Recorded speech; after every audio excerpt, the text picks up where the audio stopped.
നിങ്ങളുടെ കുരുന്നിന്റെ ആദ്യ കാതുകുത്ത് വേദനയില്ലാതെ തികച്ചും സൗജന്യമായി ഞങ്ങൾ ചെയ്തു തരും. ഏവർക്കും സ്വാഗതം. പവൻ ഗോൾഡ്, തിരൂർ.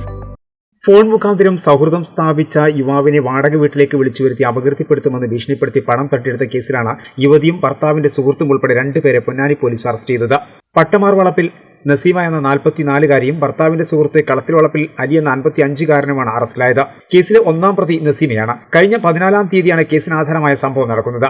പരാതിക്കാരനായ തിരൂർ സ്വദേശിയെ നസീമ നരിപ്പറമ്പിലുള്ള വാടക വീട്ടിലേക്ക് വിളിച്ചു വരുത്തുകയായിരുന്നു. തുടർന്ന് പ്രതികൾ ചേർന്ന് യുവാവിനെ അപകീർത്തിപ്പെടുത്തുമെന്ന് ഭീഷണിപ്പെടുത്തി ആദ്യം 50,000 രൂപ ആവശ്യപ്പെട്ടു. എന്നാൽ തുക നൽകാൻ കഴിയാത്തതിനാൽ യുവാവ് സുഹൃത്തിൽ നിന്ന് കടം വാങ്ങി 25,000 രൂപ പ്രതികളുടെ അക്കൗണ്ടിലേക്ക് ഗൂഗിൾ പേ വഴി കൈമാറിയതായാണ് പരാതി. ഇതിനുശേഷം വീണ്ടും പണം ആവശ്യപ്പെട്ടതോടൊപ്പം പരാതിക്കാരൻ ജോലി ചെയ്യുന്ന സ്ഥലത്തും വീട്ടിലും എത്തുമെന്ന് പ്രതികൾ നിരന്തരം ഭീഷണിപ്പെടുത്തിയതായും പരാതിയിൽ പറയുന്നു. ഭീഷണികളുടെ പശ്ചാത്തലത്തിൽ ഗത്യന്തരമില്ലാതെ പരാതിക്കാരൻ പൊന്നാനി പോലീസിനെ സമീപിക്കുകയായിരുന്നു. പരാതിയുടെ അടിസ്ഥാനത്തിൽ പൊന്നാനി പോലീസ് കേസ് രജിസ്റ്റർ ചെയ്ത് അന്വേഷണം ആരംഭിക്കുകയും പ്രതികൾ അറസ്റ്റ് ചെയ്യുകയും ചെയ്തു. Ponnani police station inspector S അഷ്റഫിന്റെ നേതൃത്വത്തിൽ sub inspector C V Bibin, senior civil police ഓഫീസർമാരായ പ്രശാന്ത് കുമാർ, സുധീഷ്, രാധിക, സിവിൽ പോലീസ് ഓഫീസർമാരായ മന്മഥൻ, സൗമ്യ എന്നിവർ ഉൾപ്പെട്ട പ്രത്യേക അന്വേഷണ സംഘമാണ് കേസിൽ അന്വേഷണം നടത്തുന്നത്. അറസ്റ്റിലായ പ്രതികളെ പൊന്നാനി കോടതിയിൽ ഹാജരാക്കി തുടർ നടപടികൾ സ്വീകരിച്ചു. കേസിൽ തുടരന്വേഷണം പുരോഗമിക്കുകയാണ്.